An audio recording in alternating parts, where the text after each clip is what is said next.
The Make Believe Man by Richard Harding Davis. I had made up my mind that when my vacation came, I would spend it seeking adventures. I have always wished for adventures, but though I am old enough, I was 25 last October and have always gone halfway to meet them, adventures avoid me. Kinney says it is my fault. He holds that if you want adventures, you must go after them. Kinney sits next to me at Joyce and Carboy's, the woolen manufacturers, where I am a stenographer and Kinney is a clerk, and we both have rooms at Mrs. Shaw's boarding house. Kinney is only a year older than myself, but he is always meeting with adventures. At night, when I have sat up late reading law so that I may fit myself for court reporting, and in the hope that someday I may become a member of the bar, he will knock at my door and tell me some surprising thing that has just happened to him. Sometimes he has followed a fire engine and helped people from a fire escape, or he has pulled the shield off a policeman, or at the bar of the Hotel Knickerbocker has made friends with a stranger, who turns out to be no less than a nobleman or an actor. And women, especially beautiful women, are always pursuing Kinney in taxicabs and calling upon him for assistance. Just to look at Kinney, without knowing how clever he is at getting people out of their difficulties, he does not appear to be a man to whom you would turn in time of trouble. You would think women in distress would appeal to someone bigger and stronger, would sooner ask a policeman. But on the contrary, it is to Kinney that women always run, especially, as I have said, beautiful women. Nothing of the sort ever happens to me. I suppose, as Kinney says, it is because he was born and brought up in New York City and looks and acts like a New York man, while I, until a year ago, have always lived at Fairport. Fairport is a very pretty harbor, but it does not train one for adventures. We arranged to take our vacation at the same time, and together. At least Kinney so arranged it. I see a good deal of him, and in looking forward to my vacation, not the least pleasant feature of it was that everything connected with Joyce and Carboy and Mrs. Shaw's boarding house would be left behind me. But when Kinney proposed we should go together, I could not see how, without being rude, I could refuse his company, and when he pointed out that for an expedition in search of adventure I could not select a better guide, I felt that he was right. Sometimes, he said, I can see you don't believe that half the things I tell you have happened to me really have happened.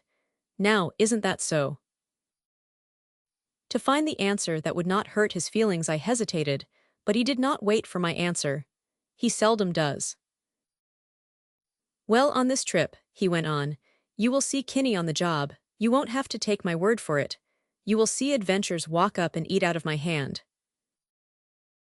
Our vacation came on the 1st of September, but we began to plan for it in April, and up to the night before we left New York we never ceased planning. Our difficulty was that having been brought up at Fairport, which is on the Sound, north of New London, I was homesick for a smell of salt marshes and for the sight of water and ships. Though they were only schooners carrying cement, I wanted to sit in the sun on the stringpiece of a wharf and watch them.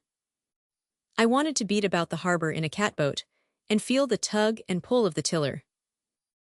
Kinney protested that that was no way to spend a vacation or to invite adventure. His face was set against Fairport. The conversation of clamdiggers, he said, did not appeal to him, and he complained that at Fairport our only chance of adventure would be my capsizing the catboat or robbing a lobster pot. He insisted we should go to the mountains, where we would meet what he always calls our best people. In September, he explained, everybody goes to the mountains to recuperate after the enervating atmosphere of the seashore. To this, I objected that the little sea air we had inhaled at Mrs. Shaw's basement dining room and in the subway need cause us no anxiety. And so, along these lines, throughout the sleepless, sultry nights of June, July, and August, we fought it out. There was not a summer resort within 500 miles of New York City we did not consider.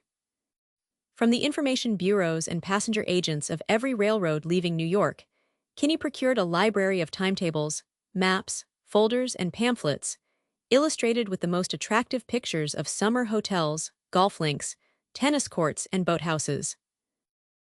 For 2 months, he carried on a correspondence with the proprietors of these hotels, and in comparing the different prices, they asked him for suites of rooms and sun parlors, derived constant satisfaction. The Outlook House, he would announce, wants $24 a day for bedroom, parlor, and private bath, while for the same accommodations the Carteret Arms asks only $20. But the Carteret has no tennis court, and then again, the Outlook has no garage, nor are dogs allowed in the bedrooms. As Kinney could not play lawn tennis, and as neither of us owned an automobile or a dog or $24, these details to me seemed superfluous, but there was no health in pointing that out to Kinney. Because, as he himself says, he has so vivid an imagination that what he lacks he can make believe he has, and the pleasure of possession is his. Kinney gives a great deal of thought to his clothes, and the question of what he should wear on his vacation was upon his mind. When I said I thought it was nothing to worry about, he snorted indignantly. "You would," he said, "if had been brought up in a catboat, and had a tan like a red Indian, and hair like a Broadway blonde. I wouldn't worry either. Mrs. Shaw says you look exactly like a British peer in disguise." I had never seen a British peer, with or without his disguise, and I admit I was interested. "Why are the girls in this house," demanded Kinney, "always running to your room to borrow matches? Because they admire your clothes. If they're crazy about clothes, why don't they come to me for matches?" "You are always out at night," I said. "You know that's not the answer," he protested. "Why do the typewriter girls at the office always go to you to sharpen their pencils and tell them how to spell the hard words? Why do the girls in the lunchroom serve you first? Because they're hypnotized by your clothes. Is that it?" "Do they?" I asked. I hadn't noticed. Kinney snorted and tossed up his arms. He hadn't noticed, he kept repeating. He hadn't noticed. For his vacation, Kinney bought a second-hand suitcase. It was covered with labels of hotels in France and Switzerland. "Joe," I said, "if you carry that bag you will be a walking falsehood." Kinney's name is Joseph Forbes Kinney. He dropped the Joseph because he said it did not appear often enough in the social register, and could be found only in the Old Testament, and he has asked me to call him Forbes. Having first known him as Joe, I occasionally forget. "My name is not Joe," he said sternly, "and I have as much right to carry a second-hand bag as a new one. The bag says it has been to Europe. It does not say that I have been there."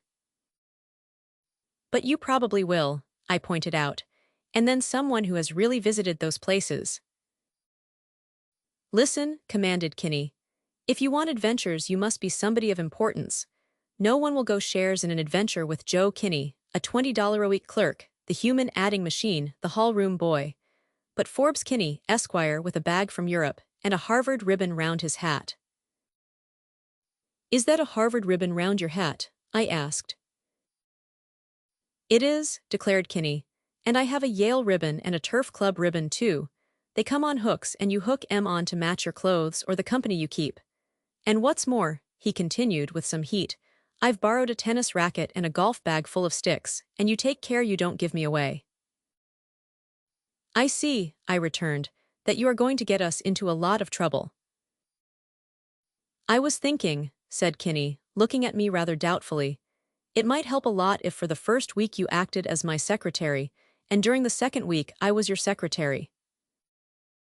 Sometimes, when Mr. Joyce goes on a business trip, he takes me with him as his private stenographer, and the change from office work is very pleasant. But I could not see why I should spend 1 week of my holiday writing letters for Kinney."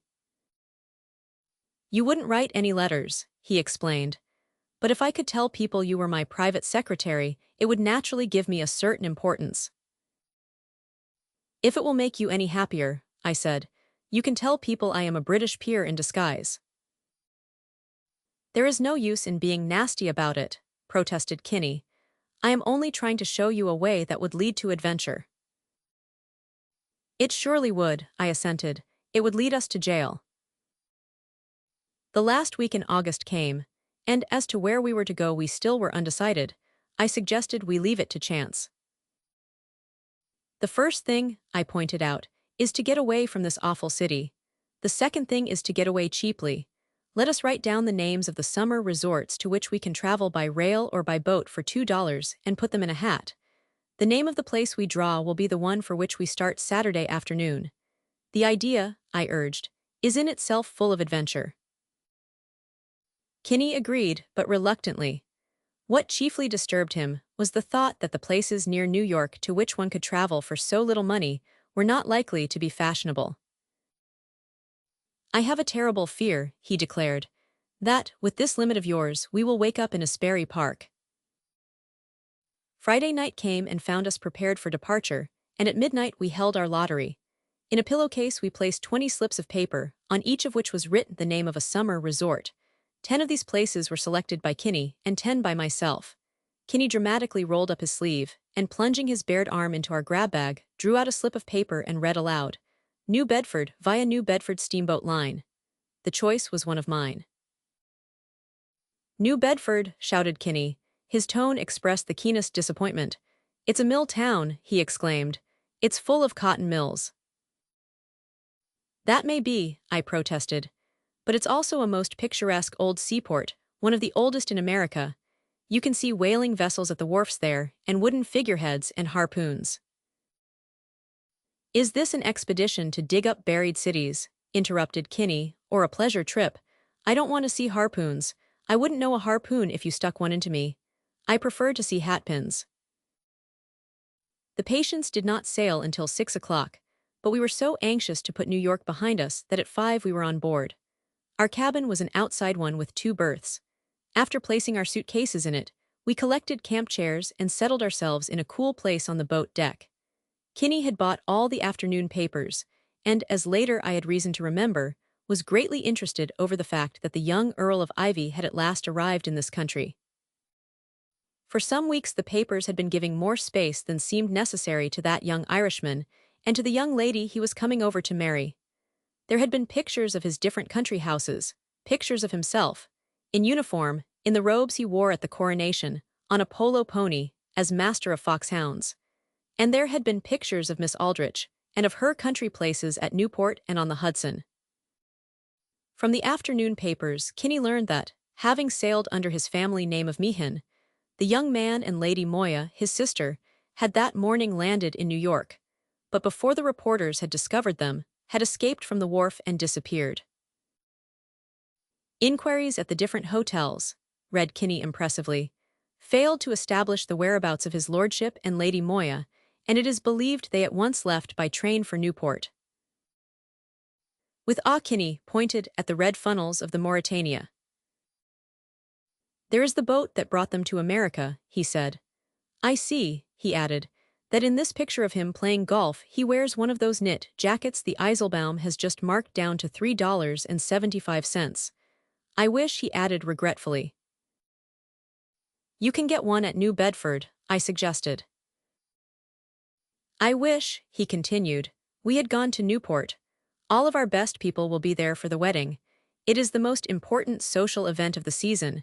You might almost call it an alliance. I went forward to watch them take on the freight, and Kinney stationed himself at the rail above the passengers' gangway where he could see the other passengers arrive. He had dressed himself with much care, and was wearing his Yale hatband, but when a very smart-looking youth came up the gangplank wearing a Harvard ribbon, Kinney hastily retired to our cabin and returned with one like it. A few minutes later I found him, and the young man seated in camp chairs side by side, engaged in a conversation in which Kinney seemed to bear the greater part. Indeed, to what Kinney was saying the young man paid not the slightest attention.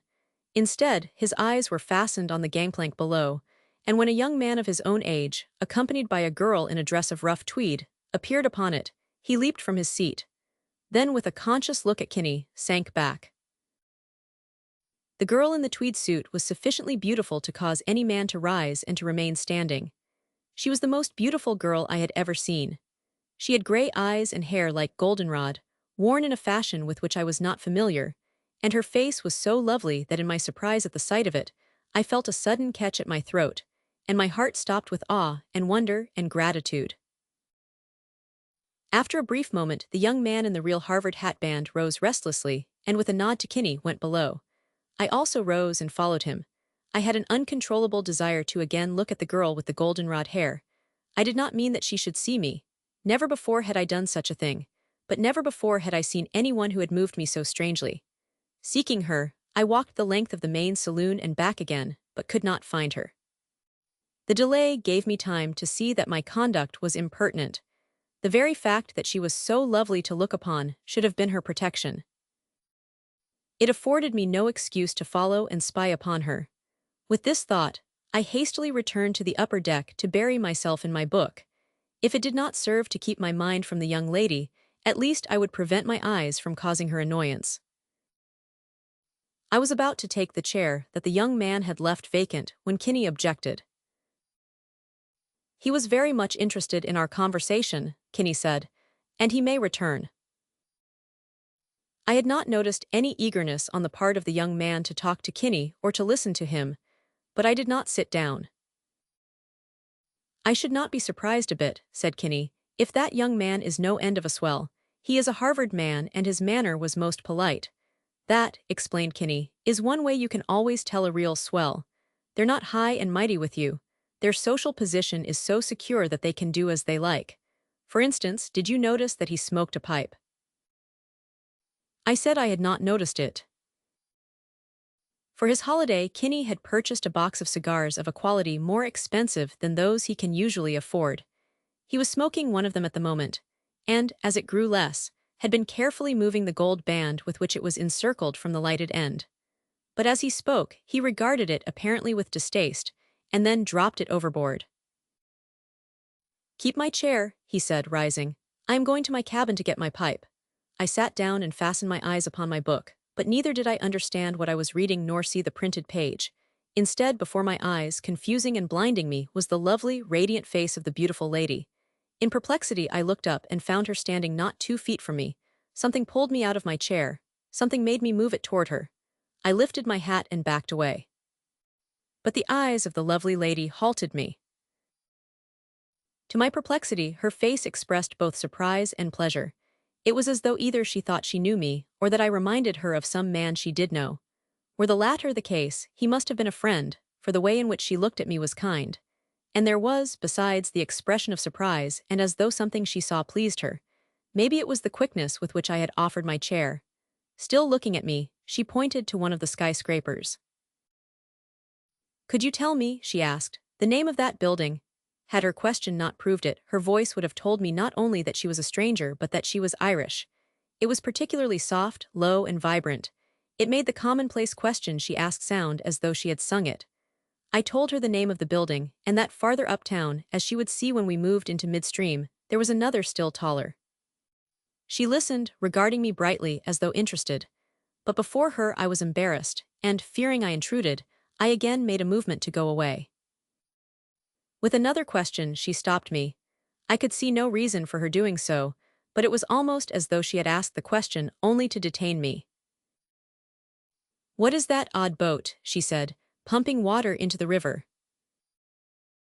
I explained that it was a fireboat testing her hose lines, and then as we moved into the channel I gained courage, and found myself pointing out the Statue of Liberty, Governor's Island, and the Brooklyn Bridge. The fact that it was a stranger who was talking did not seem to disturb her. I cannot tell how she conveyed the idea, but I soon felt that she felt, no matter what unconventional thing she chose to do, people would not be rude or misunderstand. I considered telling her my name. At first it seemed that that would be more polite. Then I saw to do so would be forcing myself upon her, that she was interested in me only as a guide to New York Harbor. When we passed the Brooklyn Navy Yard, I talked so much and so eagerly of the battleships at anchor there that the lady must have thought I had followed the sea, for she asked, "Are you a sailorman?" It was the first question that was in any way personal. "I used to sail a catboat," I said. My answer seemed to puzzle her, and she frowned. Then she laughed delightedly, like one having made a discovery. "You don't say sailorman," she said. "What do you ask, over here, when you want to know if a man is in the Navy?" She spoke as though we were talking a different language. "We ask if he is in the Navy," I answered. She laughed again at that, quite as though I had said something clever. "And you are not?" "No," I said, "I am in Joyce and Carboy's office. I am a stenographer." Again my answer seemed both to puzzle and to surprise her. She regarded me doubtfully. I could see that she thought, for some reason, I was misleading her. "In an office?" she repeated. Then, as though she had caught me, she said, "How do you keep so fit?" She asked the question directly, as a man would have asked it, and as she spoke I was conscious that her eyes were measuring me and my shoulders, as though she were wondering to what weight I could strip. "It's only lately I've worked in an office," I said. "Before that I always worked out of doors, oystering and clamming, and in the fall scalloping, and in the summer I played ball on a Hotel 9. I saw that to the beautiful lady my explanation carried no meaning whatsoever, but before I could explain, the young man with whom she had come on board walked toward us. Neither did he appear to find in her talking to a stranger anything embarrassing. He halted and smiled.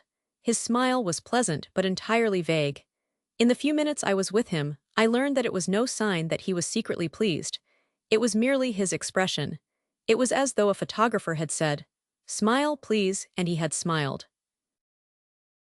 When he joined us, out of deference to the young lady, I raised my hat, but the youth did not seem to think that outward show of respect was necessary and kept his hands in his pockets. Neither did he cease smoking. His first remark to the lovely lady somewhat startled me. "Have you got a brass bed in your room?" he asked. The beautiful lady said she had. "So have I," said the young man. "They do you rather well, don't they? And it's only $3. How much is that?" "4 times 3 would be 12, said the lady. 12 shillings. The young man was smoking a cigarette in a long amber cigarette holder. I never had seen one so long. He examined the end of his cigarette holder, and apparently surprised and relieved at finding a cigarette there, again smiled contentedly. The lovely lady pointed at the marble shaft, rising above Madison Square. "That is the tallest skyscraper," she said, "in New York." I had just informed her of that fact. The young man smiled as though he were being introduced to the building, but exhibited no interest. "Is it?" he remarked. His tone seemed to show that had she said, "That is a rabbit," he would have been equally gratified. "Some day," he stated, with the same startling abruptness with which he had made his first remark, "our warships will lift the roofs off those skyscrapers." The remark struck me in the wrong place. It was unnecessary. Already I resented the manner of the young man toward the lovely lady. It seemed to me lacking in courtesy. He knew her, and yet treated her with no deference, while I, a stranger, felt so grateful to her for being what I knew one with such a face must be, that I could have knelt at her feet. So I rather resented the remark. "If the warships you send over here," I said doubtfully, "aren't more successful in lifting things than your yachts, you'd better keep them at home and save coal." Seldom have I made so long a speech or so rude a speech, and as soon as I had spoken, on account of the lovely lady, I was sorry. But after a pause of half a second, she laughed delightedly. "I see," she cried, as though it were a sort of a game. "He means Lipton. We can't lift the cup, we can't lift the roofs. Don't you see, Stumps?" she urged.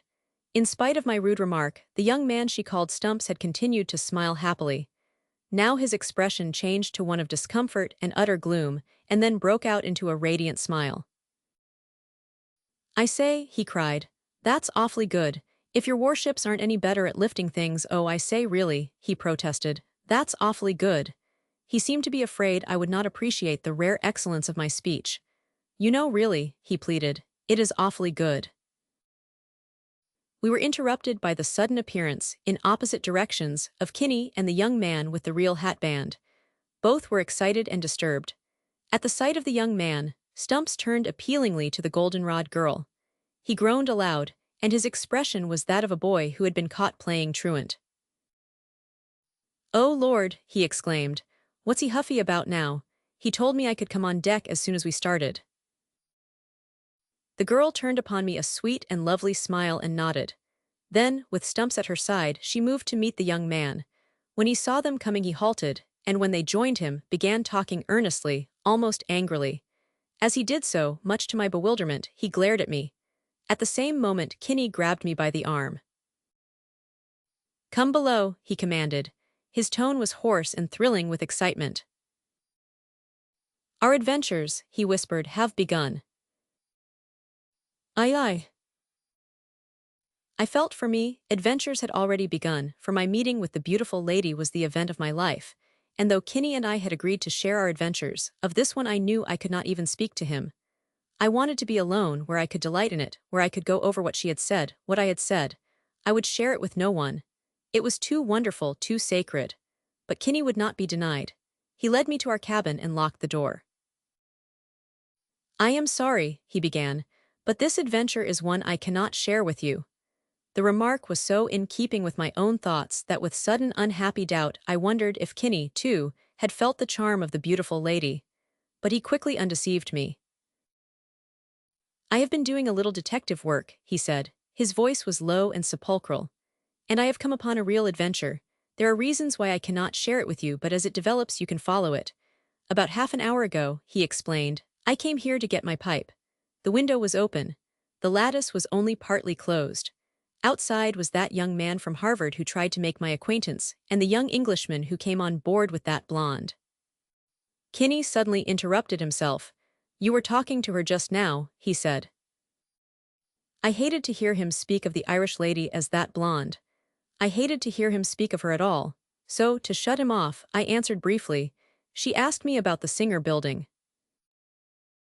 "I see," said Kinney.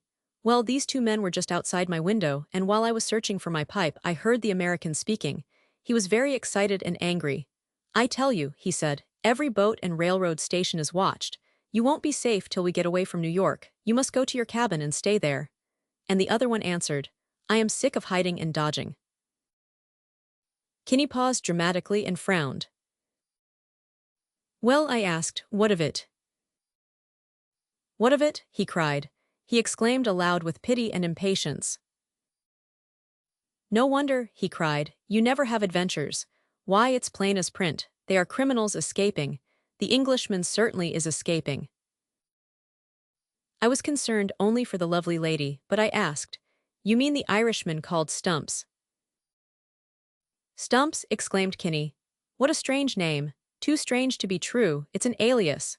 I was incensed that Kinney should charge the friends of the lovely lady with being criminals. Had it been anyone else I would have at once resented it, but to be angry with Kinney is difficult. I could not help but remember that he is the slave of his own imagination. It plays tricks and runs away with him. And if it leads him to believe innocent people are criminals, it also leads him to believe that every woman in the subway to whom he gives his seat is a great lady, a leader of society on her way to work in the slums. "Joe," I protested, "those men aren't criminals. I talked to that Irishman and he hasn't sense enough to be a criminal." "The railroads are watched," repeated Kinney. "Do honest men care a darn whether the railroad is watched or not? Do you care? Do I care? And did you notice how angry the American got when he found Stumps talking with you?" I had noticed it, and I also recalled the fact that Stumps had said to the lovely lady, "He told me I could come on deck as soon as we started." The words seemed to bear out what Kinney claimed he had overheard, but not wishing to encourage him, of what I had heard I said nothing. "He may be dodging a summons," I suggested. "He is wanted, probably, only as a witness. It might be a civil suit, or his chauffeur may have hit somebody." Kinney shook his head sadly. "Excuse me," he said, "but I fear you lack imagination. Those men are rascals, dangerous rascals, and the woman is their accomplice. What they have done I don't know, but I have already learned enough to arrest them as suspicious characters. Listen, each of them has a separate stateroom forward. The window of the American's room was open, and his suitcase was on the bed. On it were the initials HPA. The stateroom is number 24, but when I examined the purser's list, pretending I wished to find out if a friend of mine was on board, I found that the man in 24 had given his name as James Preston. Now," he demanded, "why should one of them hide under an alias and the other be afraid to show himself until we leave the wharf?" He did not wait for my answer. "I have been talking to Mr. HPA, alias Preston," he continued. I pretended I was a person of some importance. I hinted I was rich. My object, Kinney added hastily, was to encourage him to try some of his tricks on me, to try to rob me so that I could obtain evidence. "I also," he went on with some embarrassment, "told him that you, too, were wealthy and of some importance." I thought of the lovely lady, and I felt myself blushing indignantly. "You did very wrong," I cried. You had no right. You may involve us both most unpleasantly. You are not involved in any way, protested Kinney. As soon as we reach New Bedford, you can slip on shore and wait for me at the hotel. When I've finished with these gentlemen, I'll join you. Finished with them, I exclaimed. What do you mean to do to them? Arrest them, cried Kinney sternly, as soon as they step upon the wharf. You can't do it, I gasped. I have done it, answered Kinney. It's good as done. I have notified the chief of police at New Bedford, he declared proudly, to meet me at the wharf. I used the wireless. Here is my message. From his pocket he produced a paper, and with great importance, read aloud, Meet me at wharf on arrival steamer Patience. 2 well-known criminals on board escaping New York police. Will personally lay charges against them. Forbes Kinney. As soon as I could recover from my surprise, I made violent protest. I pointed out to Kinney that his conduct was outrageous, that in making such serious charges, on such evidence, he would lay himself open to punishment. He was not in the least dismayed. I take it then, he said importantly, that you do not wish to appear against them. I don't wish to appear in it at all, I cried. You've no right to annoy that young lady. You must wire the police. You are mistaken. I have no desire to arrest the woman, said Kinney stiffly. In my message I did not mention her. If you want an adventure of your own, you might help her to escape while I arrest her accomplices. I object, I cried, to your applying the word accomplice to that young lady. And suppose they are criminals, I demanded. How will arresting them help you? Kinney's eyes flashed with excitement. Think of the newspapers, he cried. They'll be full of it. Already in imagination he saw the headlines. A clever haul, he quoted. Noted band of crooks elude New York police but are captured by Forbes Kinney. He sighed contentedly. And they'll probably print my picture too, he added. I knew I should be angry with him, but instead I could only feel sorry. I have known Kinney for a year, and I have learned that his make-believe is always innocent. I suppose that he is what is called a snob, but with him snobbishness is not an unpleasant weakness. In his case it takes the form of thinking that people who have certain things he does not possess are better than himself, and that, therefore, they must be worth knowing, and he tries to make their acquaintance. But he does not think that he himself is better than anyone. His life is very bare and narrow. In consequence, on many things he places false values, as, for example, his desire to see his name in the newspapers even as an amateur detective. So, while I was indignant, I also was sorry. Joe, I said, you're going to get yourself into an awful lot of trouble, and though I am not in this adventure, you know if I can help you I will. He thanked me and we went to the dining saloon. There, at a table near ours, we saw the lovely lady and Stumps and the American. She again smiled at me, but this time, so it seemed, a little doubtfully. In the mind of the American, on the contrary, there was no doubt. He glared both at Kinney and myself, as though he would like to boil us in oil. After dinner, in spite of my protests, Kinney set forth to interview him, and, as he described it, to lead him on to commit himself. I feared Kinney was much more likely to commit himself than the other, and when I saw them seated together, I watched from a distance with much anxiety. An hour later, while I was alone, a steward told me the purser would like to see me. I went to his office, and found gathered there Stumps, his American friend, the night watchman of the boat, and the purser. As though inviting him to speak, the purser nodded to the American. That gentleman addressed me in an excited and belligerent manner. My name is Aldrich, he said. I want to know what your name is. I did not quite like his tone, nor did I like being summoned to the purser's office to be questioned by a stranger. Why? I asked. Because, said Aldrich, it seems you have several names. As one of them belongs to this gentleman, he pointed at Stumps, he wants to know why you are using it. I looked at Stumps, and he greeted me with the vague and genial smile that was habitual to him, but on being caught in the act by Aldrich, he hurriedly frowned. I have never used any name but my own, I said. And, I added pleasantly, if I were choosing a name I wouldn't choose Stumps. Aldrich fairly gasped. His name is not Stumps, he cried indignantly. He is the Earl of Ivy. He evidently expected me to be surprised at this, and I was surprised. I stared at the much-advertised young Irishman with interest. Aldrich misunderstood my silence, and in a triumphant tone, which was far from pleasant, continued. So you see, he sneered, when you chose to pass yourself off as Ivy you should have picked out another boat. The thing was too absurd for me to be angry, and I demanded with patience, but why should I pass myself off as Lord Ivy? That's what we intend to find out, snapped Aldrich. Anyway, we've stopped your game for tonight, and tomorrow you can explain to the police. Your pal, he taunted, has told everyone on this boat that you are Lord Ivy, and he's told me lies enough about himself to prove he's an imposter too. I saw what had happened, and that if I were to protect poor Kinney, I must not, as I felt inclined, use my fists but my head. I laughed with apparent unconcern and turned to the purser. Oh, that's it, is it? I cried. I might have known it was Kinney, he's always playing practical jokes on me. I turned to Aldrich. My friend has been playing a joke on you too, I said. He didn't know who you were, but he saw you were an Anglomaniac, and he's been having fun with you.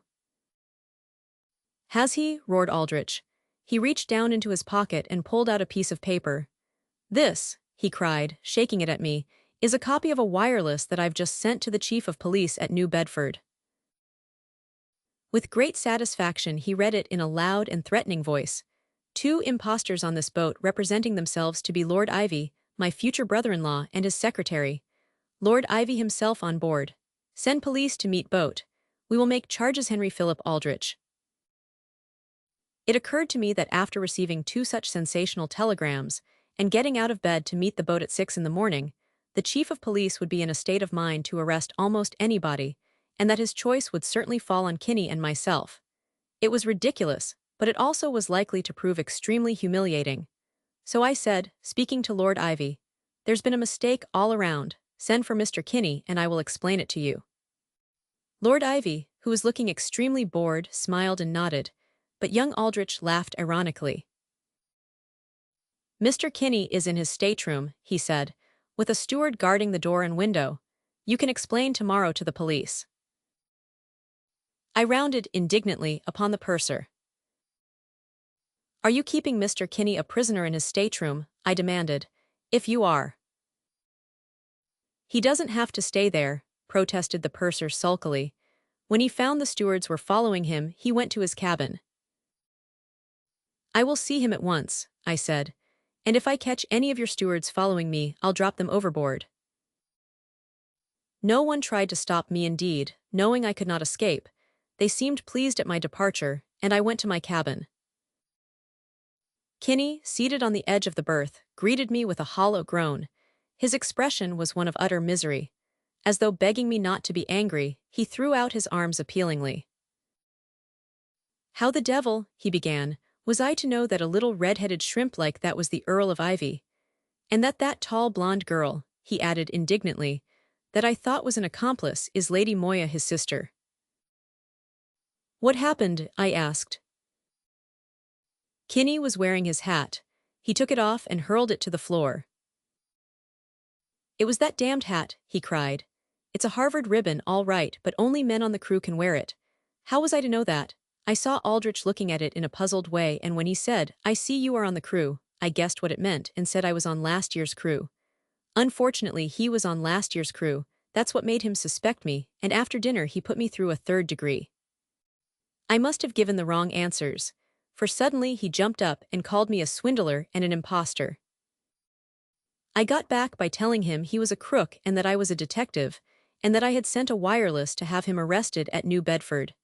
He challenged me to prove I was a detective, and of course, I couldn't, and he called up 2 stewards and told them to watch me while he went after the purser. I didn't fancy being watched, so I came here. "When did you tell him I was the Earl of Ivy?" Kinney ran his fingers through his hair and groaned dismally. "That was before the boat started," he said. "It was only a joke. He didn't seem to be interested in my conversation, so I thought I'd liven it up a bit by saying I was a friend of Lord Ivy's. And you happened to pass, and I happened to remember Mrs. Shaw saying you looked like a British peer, so I said, 'That is my friend Lord Ivy.' I said I was your secretary, and he seemed greatly interested, and Kinney added dismally, 'I talk too much. I am so sorry,' he begged. 'It's going to be awful for you.' His eyes suddenly lit with hope. 'Unless,' he whispered, 'we can escape.' The same thought was in my mind, but the idea was absurd and impracticable. I knew there was no escape. I knew we were sentenced at sunrise to a most humiliating and disgraceful experience. The newspapers would regard anything that concerned Lord Ivy as news. In my turn, I also saw the hideous headlines. What would my father and mother at Fairport think? What would my old friends there think? And, what was of even greater importance, how would Joyce and Carboy act? What chance was there left me, after I had been arrested as an impostor, to become a stenographer in the law courts in time, a member of the bar? But I found that what, for the moment, distressed me most was that the lovely lady would consider me a knave or a fool. The thought made me exclaim with exasperation. Had it been possible to abandon Kinney, I would have dropped overboard and made for shore. The night was warm and foggy, and the short journey to land, to one who had been brought up like a duck, meant nothing more than a wedding. But I did not see how I could desert Kinney. "Can you swim?" I asked. "Of course not," he answered gloomily. "And besides," he added, "our names are on our suitcases. We couldn't take them with us and they'd find out who we are, if we could only steal a boat." He exclaimed eagerly, "One of those on the davits," he urged. "We could put our suitcases in it and then, after everyone is asleep, we could lower it into the water." The smallest boat on board was certified to hold 25 persons, and without waking the entire ship's company, we could as easily have moved the chart-room. This, I pointed out. "Don't make objections," Kinney cried petulantly. He was rapidly recovering his spirits. The imminence of danger seemed to inspire him. "Think," he commanded. "Think of some way by which we can get off this boat before she reaches New Bedford. We must not be arrested. It would be too awful." He interrupted himself with an excited exclamation. "I have it," he whispered hoarsely. "I will ring in the fire alarm. The crew will run to quarters. The boats will be lowered. We will cut one of them adrift. In the confusion." What was to happen in the confusion that his imagination had conjured up, I was not to know. For what actually happened was so confused that of nothing am I quite certain. First, from the water of the Sound that was lapping pleasantly against the side, I heard the voice of a man raised in terror. Then came a rush of feet, oaths, and yells, then a shock that threw us to our knees, and a crunching, ripping, and tearing roar like that made by the roof of a burning building when it plunges to the cellar. And the next instant, a large bowsprit entered our cabin window. There was left me just space enough to wrench the door open, and grabbing Kinney, who was still on his knees, I dragged him into the alleyway. He scrambled upright and clasped his hands to his head. "Where's my hat?" he cried. I could hear the water pouring into the lower deck and sweeping the freight and trunks before it. A horse in a box stall was squealing like a human being, and many human beings were screaming and shrieking like animals.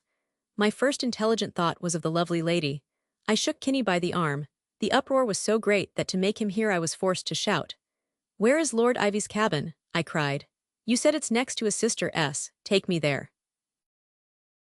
Kinney nodded and ran down the corridor and into an alleyway on which opened 3 cabins. The doors were ajar, and as I looked into each, I saw that the beds had not been touched, and that the cabins were empty. I knew then that she was still on deck. I felt that I must find her. We ran toward the companionway. "Women and children first," Kinney was yelling. "Women and children first." As we raced down the slanting floor of the saloon, he kept repeating this mechanically. At that moment the electric lights went out, and except for the oil lamps, the ship was in darkness. Many of the passengers had already gone to bed. These now burst from the staterooms in strange garments, carrying life preservers, handbags, their arms full of clothing. One man in one hand clutched a sponge, in the other an umbrella. With this he beat at those who blocked his flight. He hit a woman over the head, and I hit him and he went down. Finding himself on his knees, he began to pray volubly. When we reached the upper deck, we pushed out of the crush at the gangway, and to keep our footing, for there was a strong list to port, clung to the big flagstaff at the stern.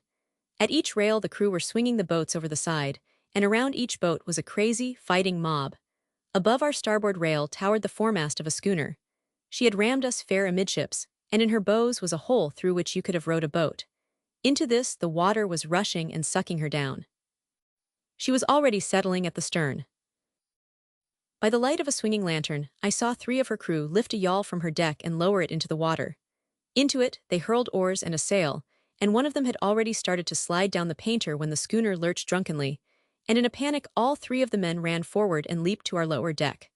The yawl, abandoned, swung idly between the Patience and the schooner. Kinney, seeing what I saw, grabbed me by the arm. "There," he whispered, pointing. "There's our chance." I saw that, with safety, the yawl could hold a 3rd person, and as to who the 3rd passenger would be I had already made up my mind. "Wait here," I said. On the Patience there were many immigrants, only that afternoon released from Ellis Island. They had swarmed into the lifeboats even before they were swung clear, and when the ship's officers drove them off, the poor souls, not being able to understand, believed they were being sacrificed for the safety of the other passengers. So each was fighting, as he thought, for his life, and for the lives of his wife and children.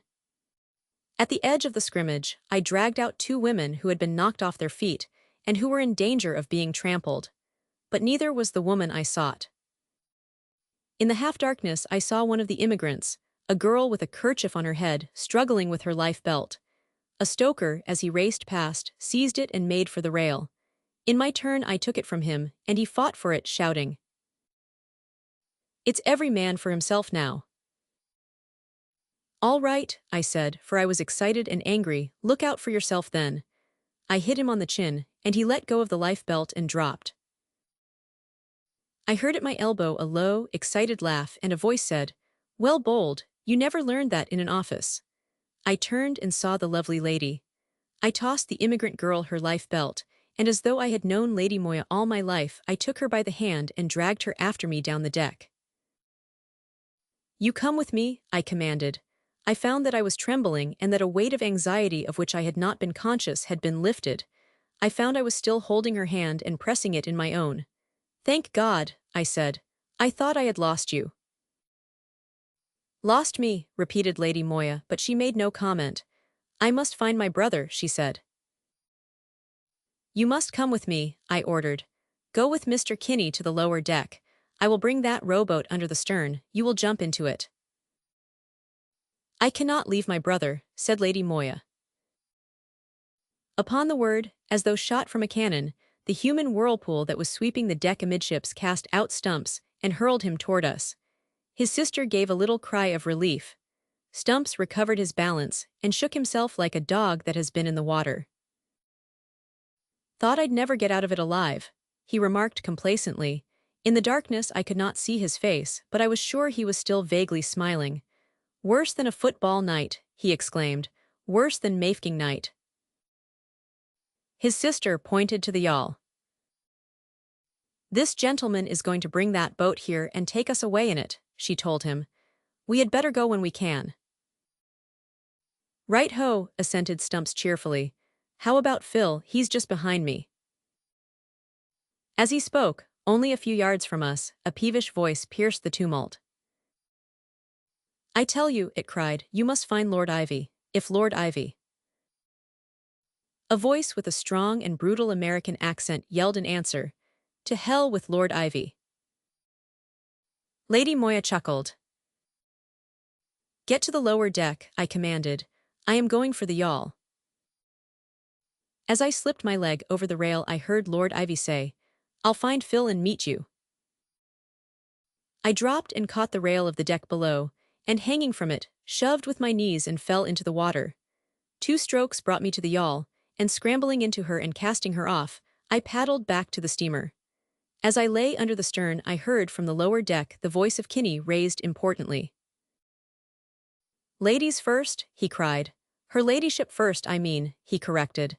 Even on leaving what he believed to be a sinking ship, Kinney could not forget his manners, but Mr. Aldrich had evidently forgotten his. I heard him shout indignantly, "I'll be damned if I do." The voice of Lady Moya laughed. "You'll be drowned if you don't," she answered. I saw a black shadow poised upon the rail. "Steady below there," her voice called, and the next moment, as lightly as a squirrel, she dropped to the thwart and stumbled into my arms. The voice of Aldrich was again raised in anger. "I'd rather drown," he cried. Lord Ivy responded with unexpected spirit. "Well then, drown. The water is warm and it's a pleasing death." At that, with a bump, he fell in a heap at my feet. "Easy, Kinney," I shouted. "Don't swamp us." "I'll be careful," he called, and the next instant hit my shoulders and I shook him off on top of Lord Ivy.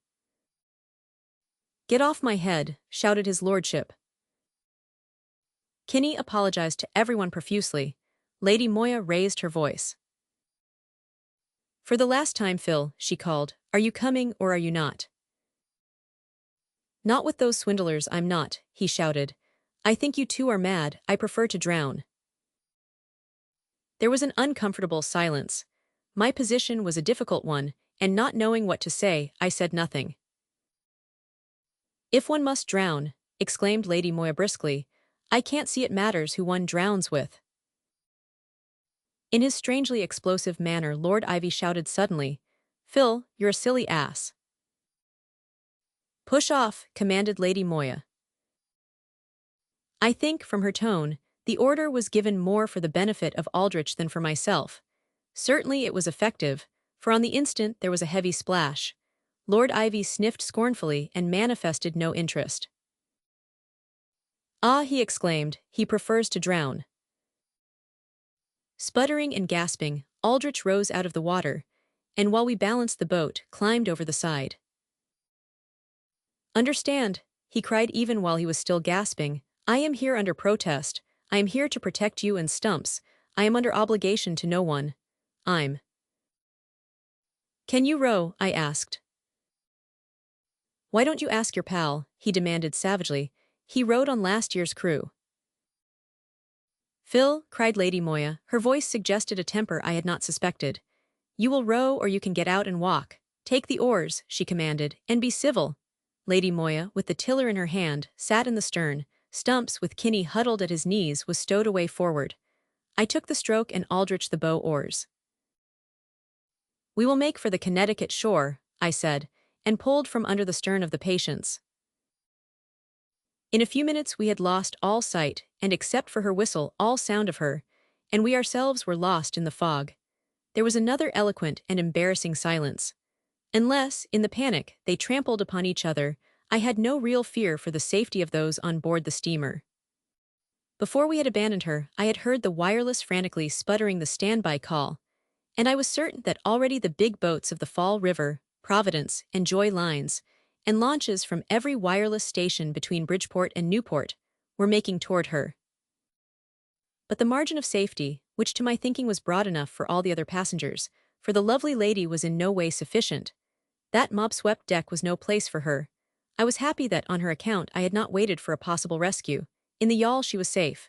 The water was smooth, and the Connecticut shore was, I judged, not more than 3 miles distant. In an hour, unless the fog confused us, I felt sure the lovely lady would again walk safely upon dry land. Selfishly, on Kinney's account and my own, I was delighted to find myself free of the steamer, and from any chance of her landing us where police waited with open arms. The avenging angel in the person of Aldrich was still near us, so near that I could hear the water dripping from his clothes, but his power to harm was gone. I was congratulating myself on this when suddenly he undeceived me. Apparently, he had been considering his position toward Kinney and myself, and having arrived at a conclusion, was anxious to announce it. "I wish to repeat," he exclaimed suddenly, "that I'm under obligations to nobody. Just because my friends," he went on defiantly, "choose to trust themselves with persons who ought to be in jail, I can't desert them. It's all the more reason why I shouldn't desert them. That's why I'm here. And I want it understood as soon as I get on shore I'm going to a police station and have those persons arrested." Rising out of the fog that had rendered each of us invisible to the other, his words sounded fantastic and unreal. In the dripping silence, broken only by hoarse warnings that came from no direction, and within the mind of each the conviction that we were lost, police stations did not immediately concern us. So no one spoke, and in the fog the words died away and were drowned. but I was glad he had spoken. At least I was forewarned. I now knew that I had not escaped, that Kinney and I were still in danger. I determined that so far as it lay with me, our yawl would be beached at that point on the coast of Connecticut farthest removed, not only from police stations, but from all human habitation. As soon as we were out of hearing of the Patience and her whistle, we completely lost our bearings. It may be that Lady Moya was not a skilled coxswain, or it may be that Aldrich understands a racing scull better than a yawl, and pulled too heavily on his right, but whatever the cause we soon were hopelessly lost. In this predicament we were not alone.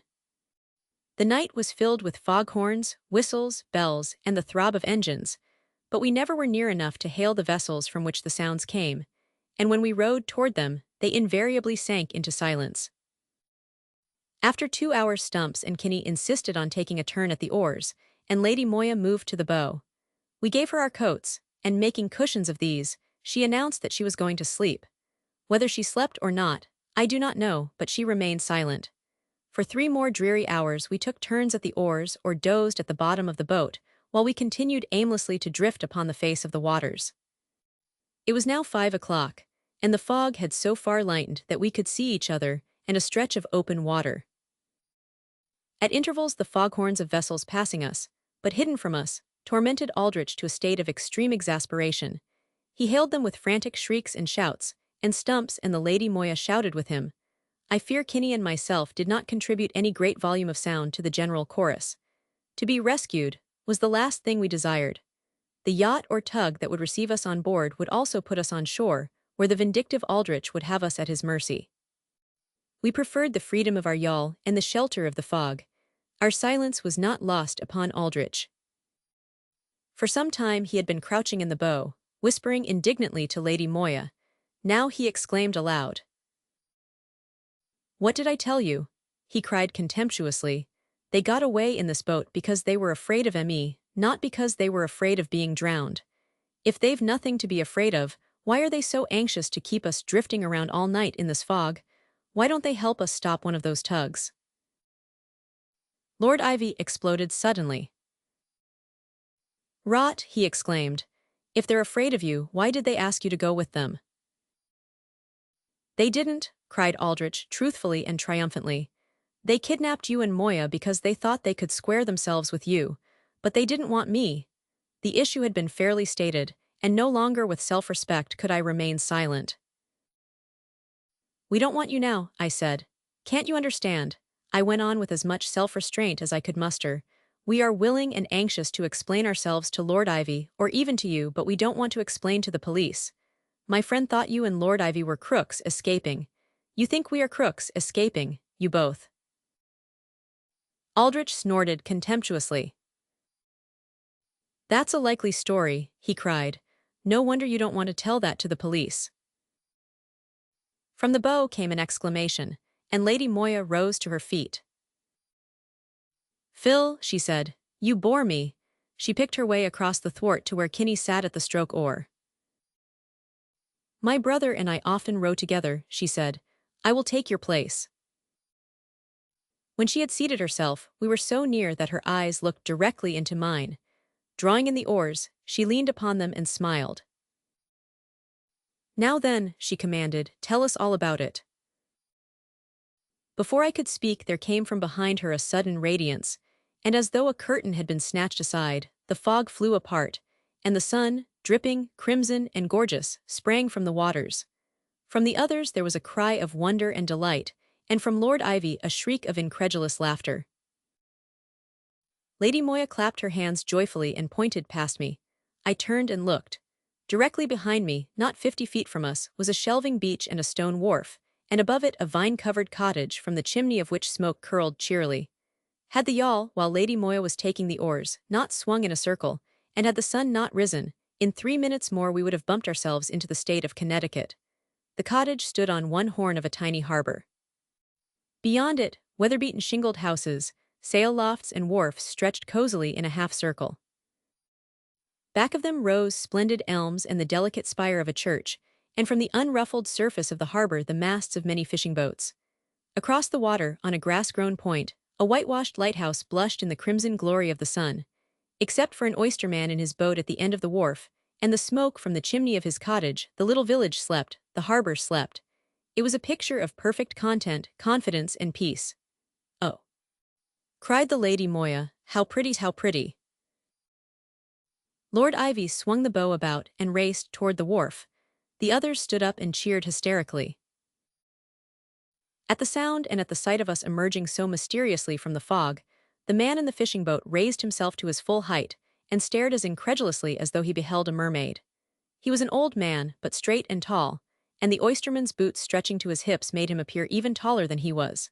He had a bristling white beard, and his face was tanned to a fierce copper color, but his eyes were blue and young and gentle. They lit suddenly with excitement and sympathy. "Are you from the Patience?" he shouted. In chorus we answered that we were, and Ivy pulled the yawl alongside the fisherman's boat. But already the old man had turned, and making a megaphone of his hands, was shouting to the cottage. "Mother," he cried, "Mother, here are folks from the wreck. Get coffee and blankets and bacon and eggs." "May the Lord bless him," exclaimed the Lady Moya devoutly. But Aldrich, excited and eager, pulled out a roll of bills and shook them at the man. "Do you want to earn $10? He demanded. "Then chase yourself to the village and bring the constable." Lady Moya exclaimed bitterly. Lord Ivy swore. Kinney in despair uttered a dismal howl and dropped his head in his hands. "It's no use, Mr. Aldrich," I said. Seated in the stern, the others had hidden me from the fisherman. Now I stood up and he saw me. I laid one hand on his and pointed to the tin badge on his suspender. "He is the village constable himself," I explained. I turned to the lovely lady. "Lady Moya," I said, "I want to introduce you to my father." I pointed to the vine-covered cottage. "That's my home," I said. I pointed to the sleeping town. "That," I told her, "is the village of Fairport. Most of it belongs to father. You are all very welcome."